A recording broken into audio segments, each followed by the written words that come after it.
आइए आज बता दें आपको पार्ट्स ऑफ ब्लड।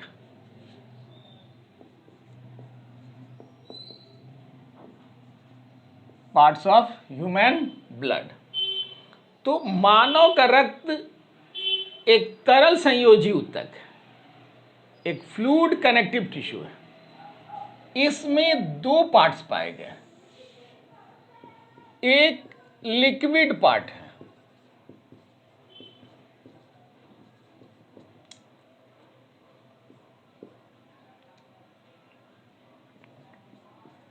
द्रव भाग, और दूसरा जो है वह पार्टिकल्स के रूप में कॉर्पसल्स भाग है।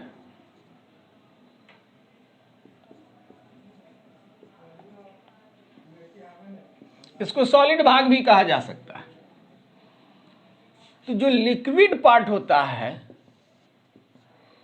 वह उसका प्रतिशत जो होगा वह आपको 55 से लेकर 60% ऑफ टोटल ब्लड, और ये जो कॉर्पसल्स पाए जाएंगे या सेल्स वाले पार्ट्स जो पाए जाएंगे वो पाए जाएंगे आपको, जो 100 में से जो रेस्ट बचा वो हो गए 40 to 45%। किसका?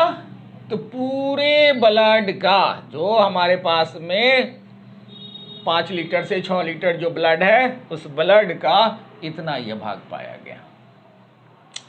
अब एक बात आप ध्यान रखिएगा, ये जो लिक्विड पार्ट है, क्योंकि हमने शुरू में ही आपको बता दिया था कि ब्लड एक प्रकार का घोल है, और कोई भी घोल होता है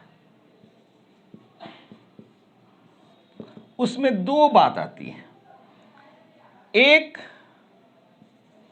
घोलक और दूसरा घुल्य। अंग्रेजी में जा सा देखिए, सोल्यूट, सॉल्यूशन के दो भाग हो गए, एक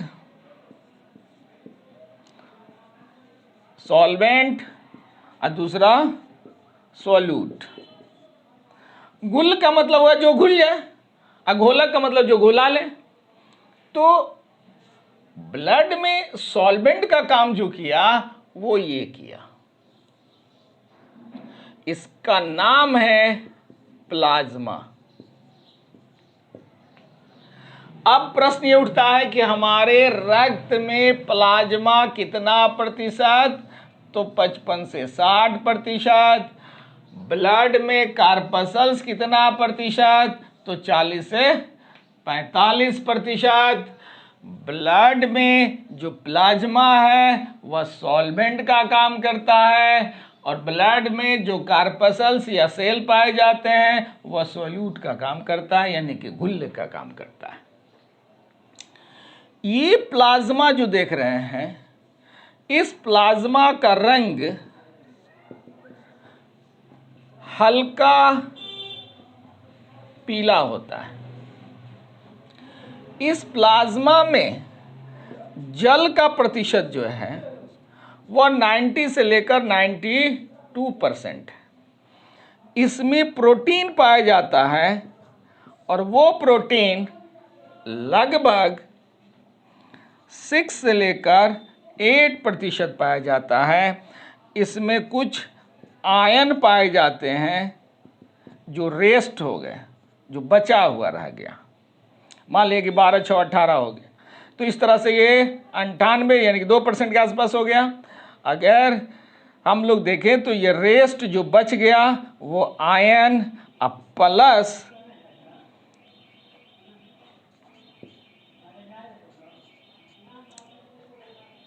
पचे हुए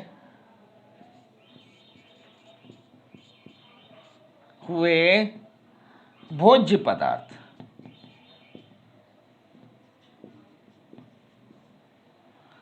प्लस इसी में आ जाएगा आयन, पचे हुए भोज्य पदार्थ और हार्मोन। अब आपके सामने एक प्रश्न उठेगा कि इसमें जो प्रोटीन पाया गया प्लाज्मा में, ये प्रोटीन कितने प्रकार के होंगे। और उससे बहुत ही इंपॉर्टेंट बात बनती है कि ब्लड में जो प्लाज्मा है उस प्लाज्मा का प्रतिशत 55 से 60%, और उस 55 से 60% में जो प्रोटीन पाया गया वह 6 से 8%, जल पाया गया 90 से 92%।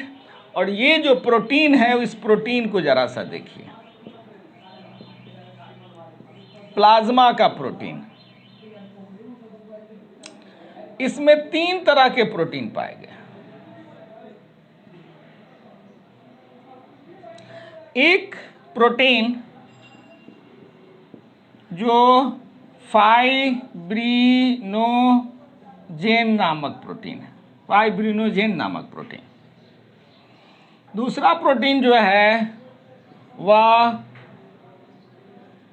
ग्लूबिन नामक प्रोटीन। और तीसरा प्रोटीन जो है उसका नाम है अल्ब्यूमिन नामक प्रोटीन। सबसे ज़्यादा पाया जाएगा अल्ब्यूमिन नामक प्रोटीन, उसके बाद ग्लोबिन नामक प्रोटीन, उसके बाद फाइब्रिनोजेन नामक प्रोटीन। ये प्रोटीन क्या करता है, तो ब्लड में मिलकर ब्लड को गाढ़ा बनाता है। अगर ये गाढ़ा बनेगा ब्लड, तो फ़ायदा क्या होगा कि जब यह ब्लड कैपिलरी ट्यूब में जब फ्लो करेगा तो यहाँ से ब्लड के कुछ अंश बाहर निकलते हैं जो सेल्स में जाते हैं, कोशिकाओं में जाते हैं। ये फ्लूइड निकलता है, ये फ्लूइड निकल रहा है। ये जो फ्लूइड निकलता है वह ऑस्मोसिस क्रिया के द्वारा, ऑस्मोसिस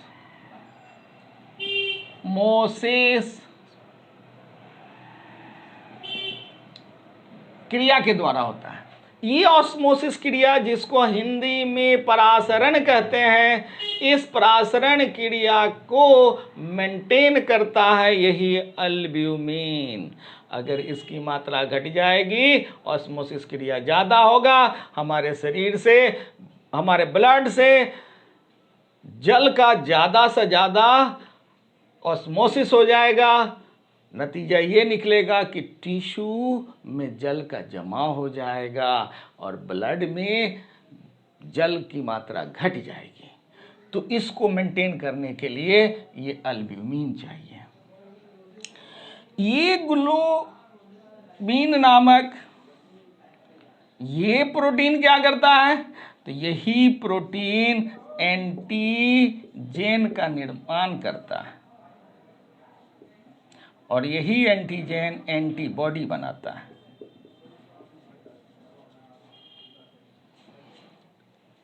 और फाइब्रिनोजेन क्या करेगा, जब हाथ पैर कट गया, रक्त का स्राव होने लगा, तो वैसे स्थिति में रक्त को थक्का बनाता है।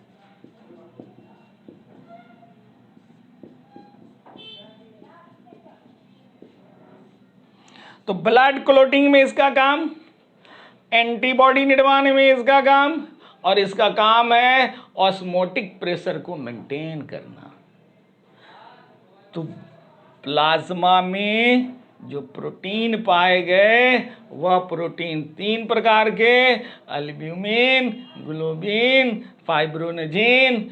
अल्ब्यूमिन का काम है प्रासरण क्रिया को, यानी कि ऑस्मोटिक प्रेशर को बनाए रखना। क्योंकि अगर यह प्रेशर नहीं मेंटेन होगा तो ब्लड का सर्कुलेशन में कठिनाई आएगी। अब आपको मैं बता दूं कि इस प्लाज्मा का कार्य क्या है।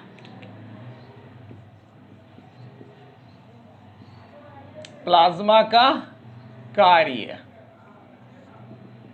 सबसे पहला कार्य जो हम लोग के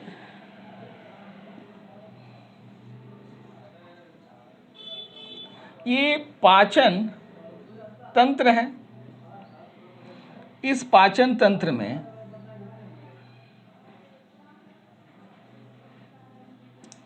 भोजन का जो पाचन हो गया, इस पाचन तंत्र में जो भोजन का पाचन हो गया, वो पचा हुआ भोजन रक्त में जाकर घुल जाता है। ये हमारा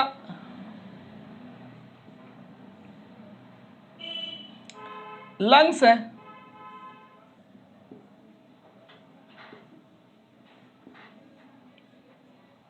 ये लंग्स ऑक्सीजन को लिया,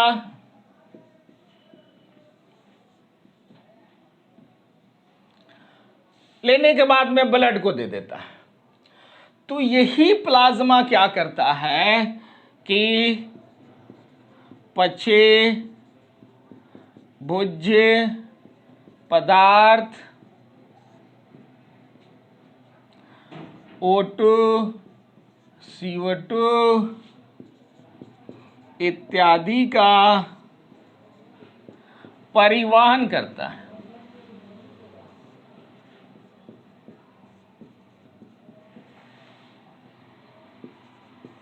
दूसरा काम, हमारे जो ग्लैंड्स हैं, कौन gland? Endocrinal gland. Endocrinal gland, अंतःस्रावी ग्रंथि, जो हार्मोन का स्राव किया,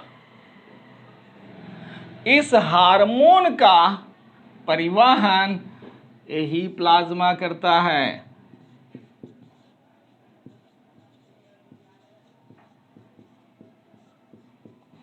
का स्राव नहीं, परिवहन, हार्मोन का परिवहन करता है।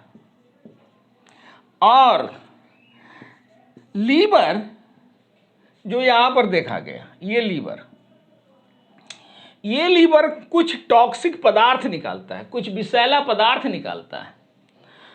तो वैसे विषाक्त पदार्थ, वैसे विषैला पदार्थ, वैसे बेकार पदार्थों का यह परिवहन करके क्या करता है कि किडनी को दे देता है।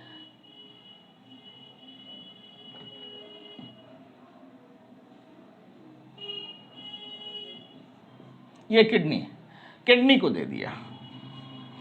तो प्लाज्मा का तीसरा काम, विषाक्त एवं बेकार पदार्थों के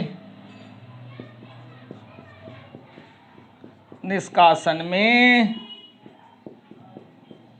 सहायक। मुख्य रूप से इतना काम जो है वो हमारे प्लाज्मा का।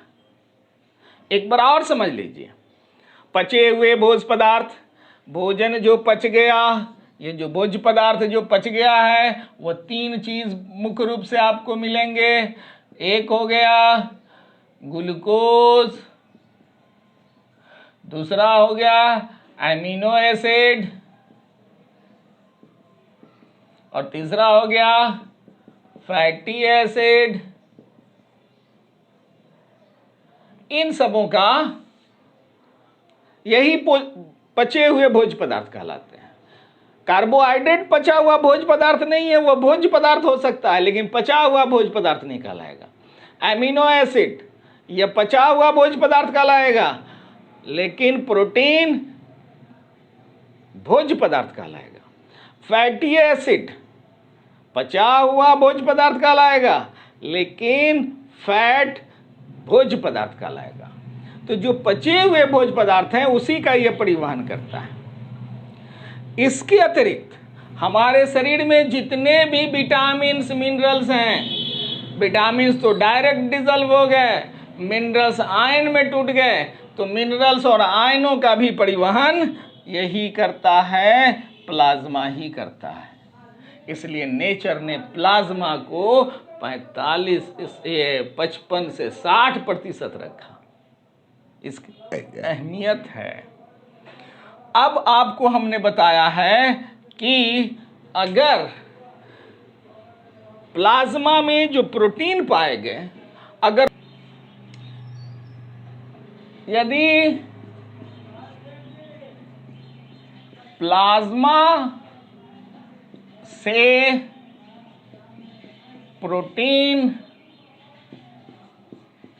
निकाल दिया जाए। कौन प्रोटीन? जो हमने आपको 3 प्रोटीन बताया है, अगर उसको निकाल दिया जाए तो शेष बचे भाग को ब्लड सीरम कहते हैं, और इसी ब्लड सीरम का उपयोग पैथोलॉजी वाले ब्लड जांच करने में करते हैं।